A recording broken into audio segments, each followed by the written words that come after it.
ဒီနေ့သင်ခန်းစာဗီဒီယိုမှာ teacher တို့ imperative အကြောင်းလေ့လာမယ် imperative ဆိုတာအမိန့်ပေးတဲ့အခါတိုက်တွန်းတဲ့အခါသတိပေးတဲ့အခါအဲ့အချိန်မှာသုံးတဲ့စာကြောင်းတွေကိုပြောချင်တာ imperative ဒါတွေတွေ့ဘူးပါတယ် imperative ကစာကြောင်းပုံစံ၃မျိုးရှိတယ် positive imperative ရိုးရိုးပဲအငြင်းလည်းမဟုတ်မိတ်ကွန်းလည်းမဟုတ်ရိုးရိုးပဲเนาะ polite imperative ရင်းရင်းကြည်ကြည်လေးပြောတာဘာဖြစ်ပါလဲညာဖြစ်ပါလဲဆို please ထည့်ပြောတာ negative imperative မလုပ်စေချင်လို့သူများကိုညင်းတာမျိုးပေါ့เนาะအဲ့လိုမျိုးပြောလို့ရတယ်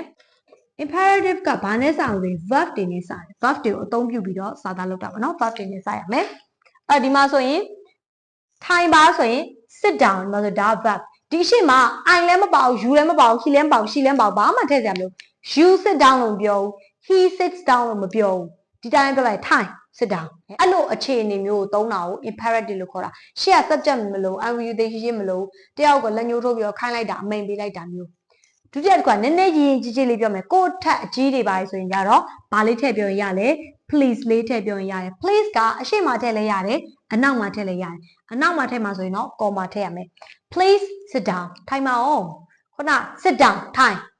အဲ့လိုပြောဒါက please sit down ထိုင်ပါအောင်အဲ့လိုဖြစ်သွားပါတော့ sit down please ထိုင်ပါအောင်အတူတူပဲ please ကအရှိထည့်လဲရတယ်နောက်ထည့်လဲရတယ် negative imperative မလောက်စိတ်ကြုံဆိုရင်တော့တေချာပါအရှိကနေ don't ထည့်မယ် don't မထိုင်နဲ့ don't sit down အဲ့ဒါအောင်မှထပ်ပြီးရင်ကျချင်း please don't sit down ဒီရှေ့မှာ please ထည့်လိုက်လို့ရတယ် please don't sit down ထိုင်ပါနဲ့ဟုတ်အဲ့လိုပြောချင်တော့ရတယ်တီချာတို့မြန်မာလူမျိုးကရင်ကြီးလေးပြောတာများရပေါ့နော်အဲ့တော့ please ထည့်ရင်တော့ပို့ပြီးတော့ကောင်းတယ်ဒီနေ့တော့အိမ်စာမပေးတော့အဲ့လို imperative ပုံစံနဲ့ရေးထားတဲ့စာသားတွေကိုတီချာပေးမယ်အဲ့စာသားတွေကိုကအလွတ်ရတဲ့အထိဖတ်မယ်